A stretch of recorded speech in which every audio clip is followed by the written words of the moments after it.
The meeting is recorded on audio tape. Gather in, folks. It's easy. It's easy. Jones has ordered for the cyanide to be mixed with the Kool-Aid.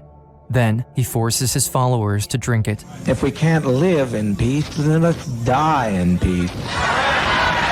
What it is, guys? It's your boy BlastphamousHD. Now, you guys sent me a video in the DMs of the Discord called 12-Year-Old Escapes Horrifyingly Terrible Cult minutes before massive massacre. The case of Tracy Parks. Now, I've never heard of any of this type of stuff, but you guys tell me it is crazy. If you guys want to watch the original video, it is by Unseen. Links in the description down below. Let's do this. This picture hides the most disturbing secret. It was taken in Guyana on November 18, 1978. 5 people were shot dead, including a woman named Patricia Parks. Damn. During the attack, her daughter Tracy went missing in the forest, along with 4 other kids. 1 hour earlier, this footage shows the airstrip minutes before the attack. The woman with the red coat around her waist is Patricia. Her daughter Tracy has already boarded this smaller plane. The final images capture these 3 men with guns on the right. 3 hours earlier, the camera captures 12-year-old Tracy wiping tears with her hat. As the Parks family are packing their belongings onto the truck, people from the commune show their anger, yelling at them. You bring those kids back here! Don't you touch my kids! 24 hours after this footage was taken, 918 people are found dead, and Tracy is nowhere to be found. The events that led to the Jonestown Massacre would remain a mystery, unless, by some miracle, someone can rescue its youngest survivor, 12-year-old Tracy Parks. Today, the Jonestown story got much worse. 910 died in the poison ritual of the People's Temple. They shot the reporters on the ground, the congressman. It's just nothing we can do to protect ourselves or to get anybody else out of there, you know? The possibility that children are alive has faded to very little chance at all. We have no positive indication here that there are people out there wandering through the jungle. Other relatives will not be satisfied until there has been a thorough aerial search of the jungle of northwest Guyana. The year is 1966. In the quiet town of Redwood Valley, California, Gerald Parks moves in with his loving family. Worried about the Cold War and a possible nuclear disaster, Parks and his wife Patricia have driven all the way from Ohio with their 3 kids, their son Dale, their daughter Brenda, and their 6-week-old baby girl, I'm from Tracy. Ohio. The Parks are among the hundreds of people who followed Reverend Jones to California. Redwood Valley is to be the perfect shelter for Gerald and his family, a great place to raise little Tracy. 1973, 7 years later, Jones announces that he's building a paradise city in South America. He calls it the People's Temple Agricultural Project, but it will later be known only as Jonestown. This is to be the promised land, but contrary to Gerald and Patricia, Tracy is not at all excited. August 1st, 1977, an article is published in New West magazine condemning the People's Temple, talking about allegations of abuse. Still, more and more followers of Reverend Jones make the move to this so-called paradise city. Families left behind are worried about loved ones. Months pass, and no one's heard from the Parks family since they left. November 17, 1978, Senator Leo Ryan from California flies to Guyana with his legal aid and the NBC camera crew to investigate. The word we were getting was that there was an armed encampment. His goal was simply to go there and try to determine if people were being held against their will, and if so, to try to get them out of there. The entire trip to the city of Jonestown is documented on tape. The images you see here will later be found abandoned on this Guyana airstrip. I'm from the United States government. We're here to inquire into the health and the welfare of American citizens who are here. As he arrives at the camp, Leo Ryan is met with an unexpected scene. Cheerful children playing and smiling, adults in colorful clothing, dancing and singing. How could you not be impressed that out of the jungles of Guyana, they had carved out a community? Rice, black-eyed peas, more peas. You have different containers around the place. Couldn't go through all the tremendous inventory they built up. Kool-Aid. At first glance, Jonestown really does look like a great place to live. Oh, it's really nice here. We're going on a scouting mission to get some barrels along with the leaves. They really love it here in Jonestown, as you can see. But something floats in the air, something hidden behind the eyes. Are all these people really happy?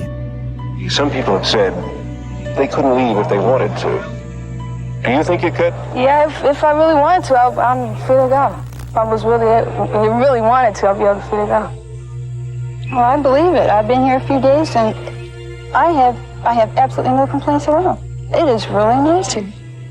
When evening comes, the townsfolk have prepared a celebration for the senator.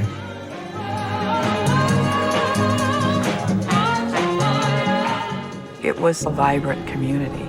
I would never have imagined that something was very, very wrong. I think that all of you know that I'm here to find out more about questions that have been raised about your operation here. But I can tell you right now that from the few conversations I've had with some of the folks here already this evening, that whatever the comments are, there are some people here who believe that this is the best thing that ever happened to them in their whole life. But behind this cheerful demonstration hides a disturbing reality. As one of the journalists passes along the pavilion, a man secretly hands him a note. The note reads, "Help us get out of Jonestown." November 18th, the following day, at 11:30 a.m., Gerald's mother, Edith Parks, walks up to Senator Ryan directly and says, "We're being held prisoner here." Taken aback, Senator Ryan asks Gerald if what his mother says is true. I said, "We've been here 7.5 months. We want to go home." No one can imagine the horror Gerald and his family went through, but the next 72 hours will be the worst 12-year-old Tracy will ever live. Tracy's story begins in Redwood Valley, years earlier. I think that my dad just truly believed that Jim Jones was a good man in the beginning. Being born in the People's Temple, Tracy has been taught her whole life that Jim Jones is a man chosen by God. Come forth, my dear. Stand out. Take that step. Bless your heart. Take that step. At one gathering, he asks a woman in a wheelchair to stand up. As she slowly begins to rise, the crowd is overcome with emotion. Then, he asks her to walk. Move forward.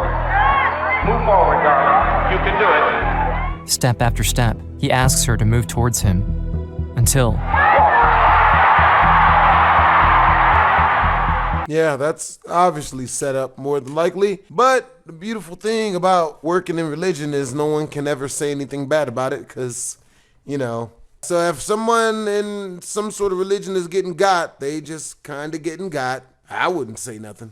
When I saw it with my own eyes, I thought, how can I deny it, you know? What Gerald doesn't know at the time is that the woman in the wheelchair, who stood and walked among the crowd, was actually one of Jones' secretaries, hired for the spectacle. Yeah. My personal feelings with Jim Jones were always good ones. I always thought he was handsome. Just watching him, I would just be mesmerized. Some people see a great deal of God in my body. They see Christ in me, a hope of glory. But when I got old enough to realize the difference between good and bad, I noticed that all of the meetings weren't happy meetings. Every Wednesday, Jim Jones offers a different kind of meeting to his followers. He calls them catharsis, the purging of evil. If you got caught talking to people that were not affiliated with the church, then you would be in trouble for that. Members, even children, could be called to the front and be hit repeatedly with a paddle, while the entire congregation is made to laugh at you. I would find myself looking around at all the adults, thinking to myself, you can't think this is okay. You just can't. I was scared to do anything wrong because I was scared I was going to be called up and be beaten. As the Parks family is getting ready to follow Jim Jones to Guyana. See, hitting women works. Is the worst time ever to make that joke. But the proof is in the pudding. We gonna edit that out. At least that's what I tell myself when I go to sleep at night. Tracy is deeply troubled. I can't figure out for the life of me why my parents went when the red flags were here. I want to give you more than I have. I want you to be greater than I am. And if you don't want to go this route, then go to hell where you want to, but don't bother me. I remember landing in a little plane on the Port Kaituma airstrip that's not very far from Jonestown. As Tracy gets off the plane with her family, the air is so thick and so hot, she can hardly breathe. The family now has to board a tractor to be taken to Jonestown. When we came up on them gates, they were standing there with guns. And at that moment, I knew I had just entered the gates of hell. I said, I feel like I'm making the biggest mistake of my life. Right away, Tracy and her family are stripped from all of their belongings, including their passports. Then, Tracy is separated from her parents. They told my parents right then and there, she's gonna be staying in the kids' area and you guys are gonna be going to your own cottage. I was devastated. According to Jim Jones, family bonds are selfish. But the truth is, he wants to turn family members against one another. And the best way to do that is to isolate them. Already, Tracy's father Gerald knows he's made a mistake. The next morning, while walking around the grounds, Gerald runs into his own cousin. And she said, how do you like Jonestown? I said, I don't. That's all was said. But the power Jim Jones has on his followers is already very strong. That night at the gathering, Gerald is called to the front. His cousin has told on him. So my dad was up in front of all the people. One of the security guards came over and just started wailing on my dad. And I jumped out of my chair to go up there. And I yelled, get that bee off my dad. And this person grabbed me and said, if you know what was good for you, you would sit out. Father cares. Father cares. You can tell in his voice he cares. I had to act like I was one of them, but I never give up hope. I thought somehow, we'll get out of here. But acting like everything is fine won't be easy, especially not for little Tracy. She discovers quickly that Jones forces his followers to work incredibly long hours. The day starts at 6 a.m. when the guards pass around yelling for people to wake up. Tracy jumps out of bed and runs to the breakfast table. In the morning, rice and milk with bugs in it, and maybe for dinner we had rice and gravy. After eating, Tracy would have to run to her post where she'd work the rest of the day, until dark. By nightfall, she would attend mandatory meetings of Jim Jones screaming and preaching for hours, most of the time spreading fear, talking about threats outside in the jungle. I got a hell of a lot of weapons to fight. I got my claws, I got cutlasses, I got guns, I got dynamite, I got a hell of a lot to fight. I'll fight. Listening to Jim Jones preach till whatever time in the morning he got done. Might be 2, might be 3. You'd get hit with a cane if you were falling asleep. The kids would just be laid all over the floor. They couldn't keep them awake. And then there are the White Nights, the most terrifying meetings of all. To test the loyalty of his followers, Jim Jones forces everyone to drink a fruit punch that may or may not be poisoned. Who in the hell wouldn't be ready for a white night? How do you feel about it? You may die tonight. But Gerald Parks knows that for Jim Jones, this is a rehearsal. I knew those white nights he was having was fake at the time, but I also knew that one day, one of them would not be fake. Since 1976, Jim Jones and his close crew have been buying cyanide in preparation for the mass murder of his followers. Gerald needs to act fast, but the Guyana forest is one of the most dangerous in South America. Jim Jones makes sure everyone knows this. He would often throw that in our face. Go ahead and try. Go ahead and try to run through the jungle. The panthers and the snakes. See if you can make it to any railway. See if you can get to any passport. Try. I dare you to try. It's November 17th, 1978. Jim Jones tells his followers that Senator Ryan is coming. Jones wants to prevent a possible crisis. He takes certain precautions. Prepping everybody mentally for you better not get out of hand. You better be on your best behavior. And I started crying. And I had my hat and I was wiping my eyes. I was crying in utter fear. Although Senator Ryan thinks he can get these people home safely, no one else is convinced.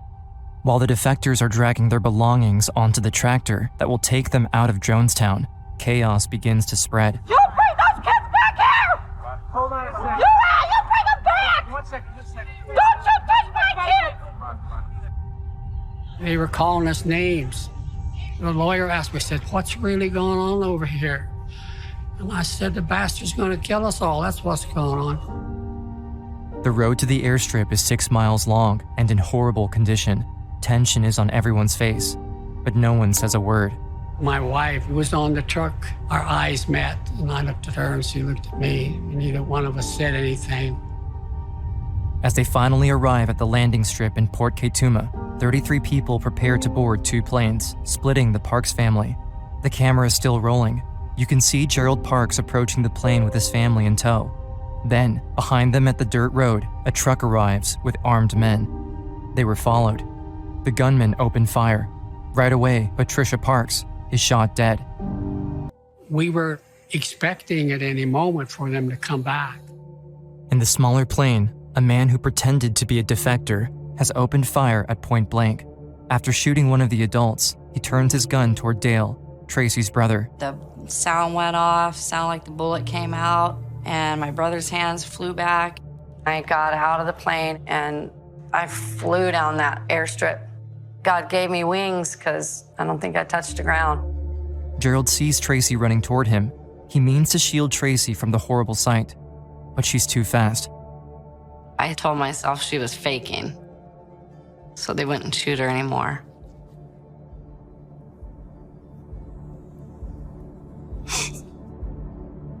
I knew that I had to get her to safety, so I headed the girls towards the jungle and said, go in there, don't go too far, go in there so you can't be seen, and wait till we call you. We just started running straight out into the jungle. As Gerald and his mother remain on the airstrip, Tracy, her sister Brenda, and 3 other kids are now by themselves. We just ran so far because of the fears of Jones instilling in us, I'll find you, you escape. See if you can make it to any railway. See if you can get to any passport. Try. I dare you to try. So we thought he was probably looking for us. Before night came, we went back to the jungle, started hollering for the kids. And no response. That's when my heart dropped, because I knew Guyana's one of the most dangerous jungles in the world. When darkness falls, the kids find a bent-over tree to climb and spend the night. As the world around them turns pitch black, they hear gunshots. We thought that it was them coming back to finish them off on the airstrip. We figured, okay, now Dad and them's gone, so now we don't have anybody. And that was the worst night I could ever recall in my life. November 19th, day 2 in the jungle. Tracy starts to feel ill. Having nothing to eat or drink, her condition deteriorates rapidly. Her sister Brenda, being the eldest, does her best to keep the children moving, knowing that Jim Jones' men are probably out there looking for them. Night falls on the second day. A search helicopter flies overhead, probing the grounds with its light. The children find cover to avoid being seen. They can't risk going back to Jonestown. That night, Tracy develops a high fever. Everyone else starts to get sick as well. And I remember just begging the creator of this universe to take me. The feeling of giving up was like a relief, that you didn't have to keep trying. November 20th, day 3. All 5 children are laying sick and exhausted on the jungle floor. Brenda no longer has the strength to carry the group along, but she can't let her little sister Tracy down. I just remember thinking that if we don't get out of here today, we're not going to get out at all. I heard this music out here in the middle of a jungle. Who or where would even be playing it? Where would it be coming from? My sister hit me. She goes, "Get up." It was like it had snapped me back to reality, which allowed me to think. And as soon as that happened, that music turned to the sound of a generator. The group follows Brenda through the wilderness. Brenda hurries them to run between the trees, stopping at times to listen for the sound, then running again. After a long while, they see a group of armed men patrolling alongside a river. I thought they were going to either help us or they're going to take us back to Jones, and I was too sick to care. Police come and told me that the kids had been found. For the first time I had something to smile about. Tracy and Brenda are reunited with their father, their grandmother, and their brother Dale, alive and well. I knew when I saw him, I'm going home. I'm gonna be able to go home. And that was the first time I had ever really felt that since the day I had hit the gates to go in. Although Tracy and her sister can finally breathe a sigh of relief, the joy of this heartfelt reunion is short-lived. They learn the details of what happened inside Jonestown the day of the attack. November 18th, 2 days earlier. At 4:30 p.m., Jim Jones calls the members of the People's Temple to assemble at the pavilion. The area is surrounded by armed guards. The meeting is recorded on audio tape. Gather in, folks. It's easy. It's easy. Jones has ordered for the cyanide to be mixed with the Kool-Aid. Then, he forces his followers to drink it. If we can't live in peace, then let's die in peace. The tape is 45 minutes long. In it, you can hear Jim Jones making outrageous claims, speaking of an army coming to torture them. Plain as I know how to tell you, I've never lied to you. I never have lied to you. When some of the members protest and wish to leave, he refuses. No, you're not going. You're not going. You're not going. Some members take the deadly drink willingly, while others are forced at gunpoint. The scene turns to chaos, and the recording becomes unbearable to hear. Die with a degree of dignity. Lay down your life with dignity. Don't lay down with tears and agony. Don't be this way. Oh, God.